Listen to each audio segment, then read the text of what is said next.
আপনারা নিশ্চয়ই শুনেছেন যে শিক্ষিকা টিকটক করছে। ডুয়েট ইউনিভার্সিটি আমরা সবাই জানি, তার শিক্ষিকা তিনি অশ্লীল কুরুচিপূর্ণ টিকটকে গোটা বাংলাদেশ এখন উত্তাল। শিক্ষা জাতির মেরুদণ্ড এবং শিক্ষক তার শিক্ষা গড়ার কারিগর। আর সে যদি টিকটক নিয়ে ব্যস্ত থাকে এবং সেখানে যদি হয় কুরুচিপূর্ণ অশ্লীল অঙ্গভঙ্গি দিয়ে, তাহলে এই শিক্ষা ব্যবস্থাকে নিয়ে অন্তত বাংলাদেশের সভ্য সমাজ গড়ার কোনো সম্ভাবনা নেই। কথা বলুন ঠিক কিনা? আমরা চাই আমাদের দেশের সাধারণ শিক্ষা ব্যবস্থা, ইসলামী শিক্ষা ব্যবস্থা তো জীবনেও সম্ভব না, কোয়াইট ইম্পসিবল। টিকটক করবে কোনো মাদ্রাসা পড়ুয়া আলেম, কোনো ব্যক্তি, এটা চিন্তাই করা যায় না।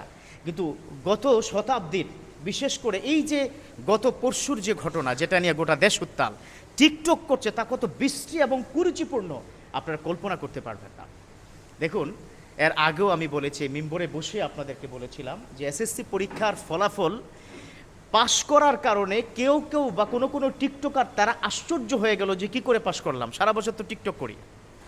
এখন দেশের যে পরিস্থিতি আজকাল, এই যে হারাম রিলেশন হওয়ার মৌলিক কারণ হচ্ছে এই টিকটক বা এই সামাজিক মাধ্যমগুলোতে, যেখানে অশ্লীল এবং কুরুচিপূর্ণ অঙ্গভঙ্গি দিয়ে একজন আরেকজনকে স্পেশাল লাইক টু সিডিউস, মানে তাকে একটু সিডিউস করা, যে আসো একটু সিডিউস করো বা একটু আমাকে নিয়ে একটু কিছু করো, কিছু কথা বলো। এবং দেখলাম যে ডুয়েট পুরো ক্যাম্পাস এখন উত্তাল। সাধারণ শিক্ষক যারা আছে তারাও তার বিরুদ্ধে অবস্থান করছে।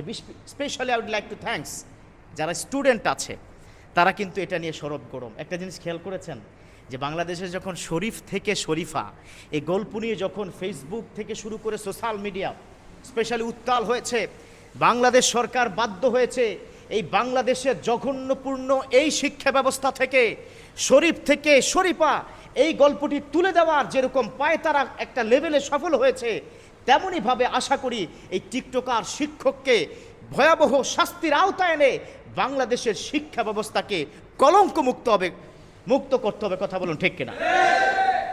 কারণ আমার শিক্ষক আমাকে শিখাবে বড়দেরকে সম্মান করো, আমার শিক্ষক আমাকে শিখাবে খবরদার ইফটিজিং করো না, আমার শিক্ষক আমাকে শিখাবে খবরদার একজন অন্যকে সম্মানের চোখে দেখো। অথচ ডুয়েটে যে ঘটনা ঘটে গেছে এবং কি বিশ্রী, মানে এটা চিন্তা করা যায় না। অতএব আমি ধন্যবাদ জানাতে চাই আজকে ইয়াং জেনারেশন, তারা যদি if young people are united in one platform, it will be blessed in our country. এটা যে কত বড় একটা বিশাল কাজে দিবে, যখনই যেখানে আপনার এ ধরনের কুরুচিপূর্ণ অথবা এ ধরনের কোনো অপরাধ অন্যায় যেটা সোশ্যালের খুব অ্যাগেনস্টে কি চলে যায়, মানুষকে খারাপ দিকে নিয়ে যায়, সেক্ষেত্রে ইয়াং পিপলদের অনেক বেশি পরিমাণ ভূমিকা রয়েছে। আমার বিশ্বনবী কি বলেছেন? মান রাআ মিনকুম মুনকারান ফালিয়ুগাইয়িরু বিয়াদি ফাইন লাম ইয়াস্তাতি' ফাবিলিসানি ওয়া ইন লাম ইয়াস্তাতি' ফাবিকলবি ওয়া যালিকা আযআফুল ঈমান। এহে শোনো আমার উম্মতরা, স্পষ্ট করে শোনো, যখন তোমার সামনে কোনো অপরাধ, কোনো অন্যায়, কোনো জুলুম, কোনো নির্যাতন, কোনো কুরুচিপূর্ণ কোনো কিছু তুমি যখন দেখবে, তুমি হাত দ্বারা প্রতিহত করে, if you're not able to protest by your hand, then you should say loudly.